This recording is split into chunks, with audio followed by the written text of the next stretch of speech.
최근 디지털 노마드 관련해서 유튜브 영상을 보다 보면 이건 사기다, 강의 팔아먹으려고 그러는 거다 라고 하는 그런 영상들이 많이 있는데요. 제가 생각하는 디지털 노마드란 무엇인지 이번 강의에서 설명해 보도록 하겠습니다. 디지털 노마드는 돈을 많이 벌려고 하는 그런 라이프 스타일이 아닙니다. 즉, 목표가 돈이 되어서는 안 됩니다. 아니, 직장 다녀도 월 1,000만 원을 못 버는데 어떻게 출근 안 하고 한 곳에서 일하지도 않고 미팅도 못 하는데 직장 다닐 때보다 수입을 더 벌 수 있나요? 다시 말하면 사람을 만나서 일하는 것보다 원격으로 일하는 게 훨씬 더 경쟁력이 없고 돈을 벌기 어렵다는 겁니다. 디지털 노마드로 돈을 많이 벌었다? 그것은 직장 다니는 것보다 쉬워서 그런 게 아니라 사업이라는 특성 때문에 그런 겁니다. 그래서 디지털 노마드는 무턱대고 시작해서도 안 되며 장기간의 준비가 필요한 것입니다. 그럼 디지털 노마드는 전문성이 없어도 할 수 있는가? 이건 사회생활을 해본 사람이라면 말도 안 되는 이야기라는 것을 알 수 있습니다. 내가 아무 기술이 없어서 월 300도 못 버는데 디지털 노마드 한다고 곧바로 월 1,000을 벌 수 있다고요? 사실 유튜브가 이런 문제점들이 많습니다. 바로 사행심 조작이죠. 그래서 저는 유튜브 썸네일에 돈 이야기부터 하는 영상은 무조건 의심부터 하게 됩니다. 네, 낚일 준비됐습니다. 여기에 속는 사람들은 대부분 사회초년생들이겠죠? 그래서 비싼 유료 강의도 듣고 이북도 사고 그러는 걸 겁니다.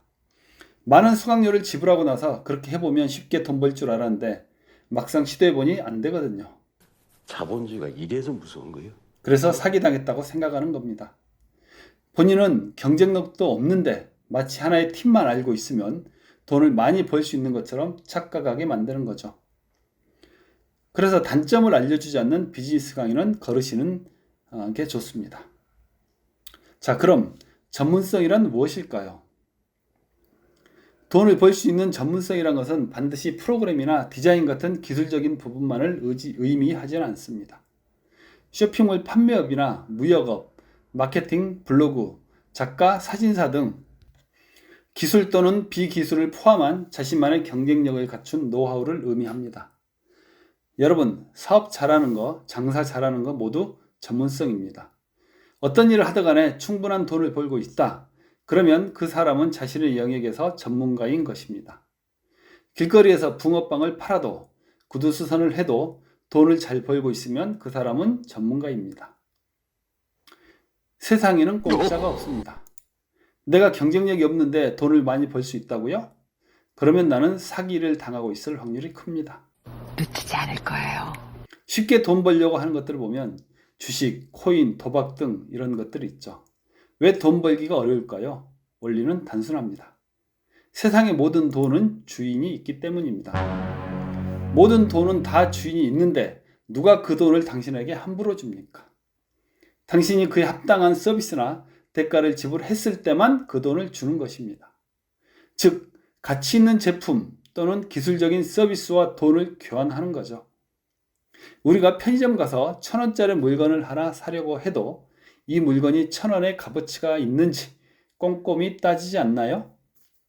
법적으로 돈은 길거리에서 주었다고 하더라도 내가 사용할 수는 없습니다. 경찰서에 갖다 줘야 하죠. 그 돈은 다른 사람이 주인인데 내가 함부로 사용했다가는 점유이탈물 횡령죄가 되는 것입니다. 어쩔 수 없었잖아. 내 잘못이야. 한 달에 1,000만 원을 벌고 싶습니까? 그렇다면 내가 월 1,000을 벌 수 있는 경쟁력을 갖추시기 바랍니다. 저는 다른 방법은 모릅니다. 안 해봤으니까요. 하지만 개발자로 월 1,000을 버는 방법은 알 수 있습니다. 프리랜서가 되어서 외주 일을 하면 가능합니다. 헛소리 하지 마, 임마. 경력으로 치면 5년 차만 되어도 가능합니다. 단순하게 시뮬레이션을 한번 해볼까요? 앱 개발을 하면 보통 적은 사이즈는 1,500에서 3,000 정도 됩니다. 이걸 내가 능숙하게 해서 빠른 속도로 진행한다. 그러면 한 달에 1,000만 원 벌 수 있습니다. 빨리 한국 사람은 빨리 물론 웹사이트도 마찬가지고요.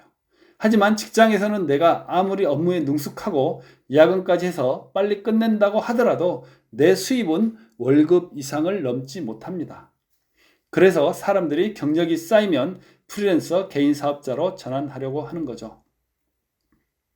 여러분, 이 두 가지만 있으면 무조건 돈을 많이 벌 수 있습니다. 저는 그렇게 생각합니다. 다음 두 가지만 확실하게 보장되어 있다. 그러면 돈을 많이 벌 수 있고 직장 생활 하는 것보다 독립하는 게 훨씬 낫습니다. 첫째는 일을 빨리 처리할 수 있는 기술력이고, 둘째는 일을 끊이지 않게 하는 영업력입니다. 이 둘만 있으면 무조건 돈을 많이 벌 수 있습니다.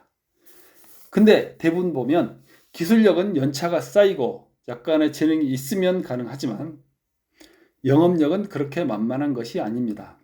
무슨 방법이 없을까요? 많은 노하우와 인맥이 필요합니다. 인맥을 만드는 것 또한 노하우인 것입니다. 이와 연결선상에서 보면 디지털 노마드도 기술력보다는 영업력이 핵심 키워드입니다.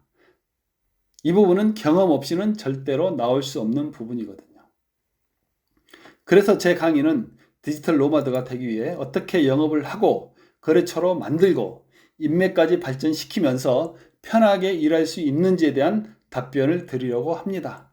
저는 지난 10년 동안 원격으로 투잡을 했었고 개인 사업을 거쳐서 8년 동안은 풀타임으로 원격 근무를 진행한 경험을 가지고 있습니다. 그리고 그 과정에서 인터넷으로 많은 영업을 하면서 거래처를 만들고 인맥까지 만드는 경험 또한 가지고 있습니다. 이 새끼한테 입만 벌리면 거짓말이 자동으로 나와.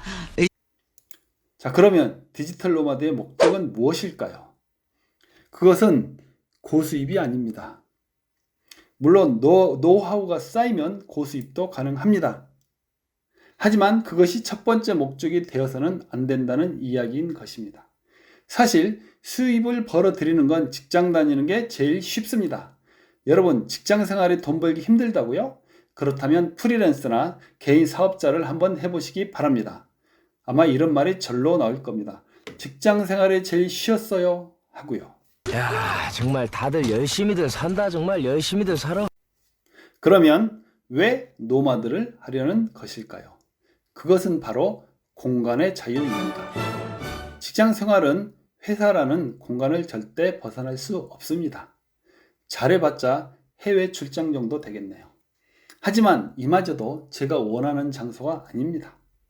여러분, 한 달에 300 버는데 꼼짝없이 회사에서만 일하는 거와 한 달에 200 벌면서 자유롭게 세계를 돌아다니면서 일을 할 수 있다면 어느 것을 선택하시겠습니까? 저는 100이면 100 후자를 선택합니다. 일을 하면서 세계 여행을 할 수 있다는 거, 과거에는 상상이나 했겠습니까? 스페셜하구만 이거. 자, 그럼 지금까지는 디지털 노마드라는 전체적인 개념을 정리를 해봤고요.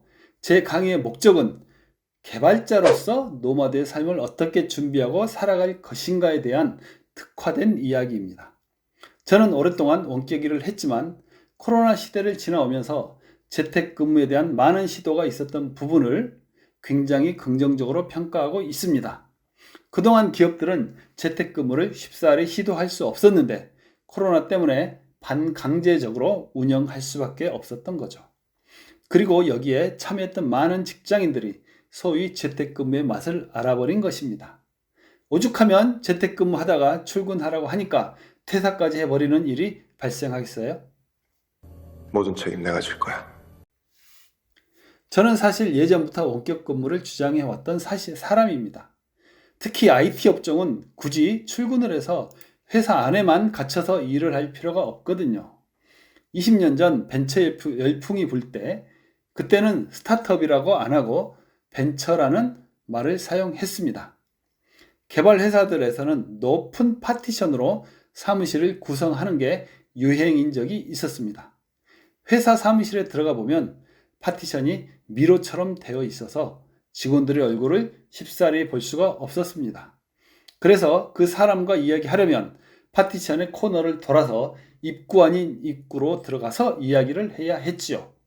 어떤 경우는 출근할 때와 점심 먹을 때 그리고 퇴근할 때 외에는 동료 직원의 얼굴을 보기가 힘들었습니다. 옆자리에 있어도 대화를 메신저로 주로 했으니까요. 아니 납득이 안 가잖아 납득이. 그때 저는 이렇게 생각했습니다. 이럴 거면 굳이 출근을 할 필요가 있을까?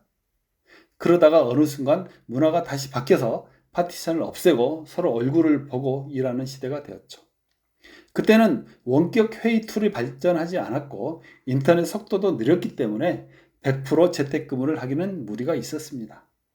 하지만 요즘은 인터넷 속도도 빨라지고 원격 툴이 많이 발달했기 때문에 100% 재택근무가 가능합니다.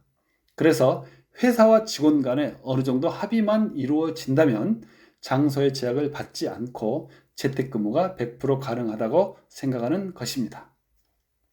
재택근무와 원격근무란 단어가 지금 섞여서 나오는데 다음 강의 때 이 둘의 차이점이 무엇인지 설명해 드리도록 하겠습니다.